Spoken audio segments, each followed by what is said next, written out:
This last year has seen us inundated with more MCU content than ever before. 4 TV shows, 3 movies, and a further one of each to come. I've watched each new entry in the franchise with eager anticipation. I managed to stave off superhero fatigue by focusing on what made the films good. But Eternals broke me. I think I'm bored now. This is the first time I've watched an MCU film and found myself uninterested by the action, and disengaged from the characters.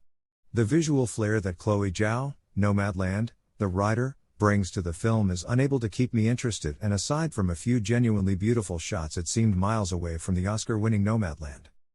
I think that the film fails in part because of its huge scale. The film stars 10 new characters. 10 new heroes the general movie-going public have never seen before. These characters are integral to the story, as this film is far more character-driven than any previous MCU movie, but none of them feels like a person I am willing to care about. Each one is introduced and then becomes part of the group. There is hardly any time spent with the characters, so we simply don't care. The film is billed as an ensemble, but there is definitely one central character. Gemma Chan plays Cersei, one of 10 Eternals. Her powers are visually stunning and integral to the plot, but not very exciting. The film opens with an extended sequence in London, a setting which has noticeable featured in 2 out of 2 of the worst MCU movies, Thor 2 and this one. But while Dark World's London elements were improved by an excellent comic performance from Chris O'Dowd, Eternals struggles to keep its audience engaged in a battle featuring 3 characters we hardly know. This sequence is also the main appearance of Cersei's supposed love interest Dane Whitman, played by Kit Harrington, Game of Thrones. Any kind of wit or charm Harrington may bring to the role is swallowed by the fact that the chemistry he and Chan share is non-existent. Chan lives with Sprite, an Eternal who is trapped forever in the body of a child. It is at this point that we are introduced to Richard Madden's Icarus. He has the abilities of Superman and the acting prowess of Henry Cavill's mustache in Justice League.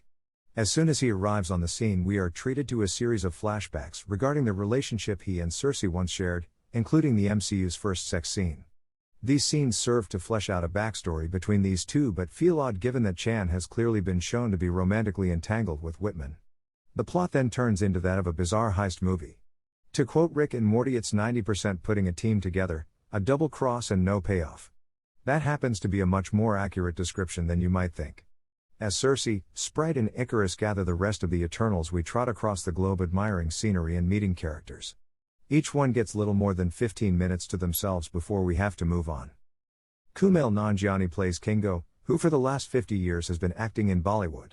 There is a stunning dance sequence before he is introduced, and I must say that Nanjiani is probably the most interesting character in the whole film. But Kingo is not alone. He is joined by Karun, his valet. Karun is played by Harish Patel, probably best known to British audiences as Raj from the BBC One adaptations of David Walliams' books. Karun himself has no superpowers but is useful as he reminds the Eternals and the audience of the humans they are trying to protect. Eternals is a film which has used its diverse cast to market itself. The film features the first same-sex kiss in an MCU movie, and its first deaf character. But these are confined to the final third of the film. Brian Tyree Henry's Phastos has settled down on Earth with his husband and started a family. I think it's excellent that Marvel has chosen to represent the LGBTQ community in the mainline MCU. I just think it's a shame that he gets far less screen time than a sidekick like Karun. But I think the character that is handled the worst is Lauren Ridloff's, Macquarie. Ridloff is a deaf actress and Macquarie is too. She also has the power of super speed. What confused me was the way her scenes were handled. The film seemed afraid to show its characters using any form of sign language to communicate with her. I get that she is a superhero and has special powers, but if she is using ASL to communicate with them, shouldn't they at least have the decency to use it when speaking to her? Instead, she is able to feel the vibrations through the floor. Vibrations coming from characters who, in most cases, are 10 meters away, and sometimes flying above the ground. I myself have little to no knowledge of the deaf community, but after seeing how well deaf characters can be handled in Only Murders in the Building, it was disappointing. I feel like Marvel could have done better. Angelina Jolie, Don Lee and Barry Keoghan are all picked up along the way. Found in different corners of the globe, they all end up on an island for a rather messy conclusion.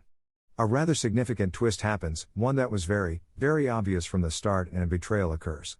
See, I told you it was just like a heist movie. Then the movie ends. The final fight is underwhelming as we don't care about the characters. The final scene is dull because Whitman returns only most of the audience forgot about him. The film is a disjointed mess.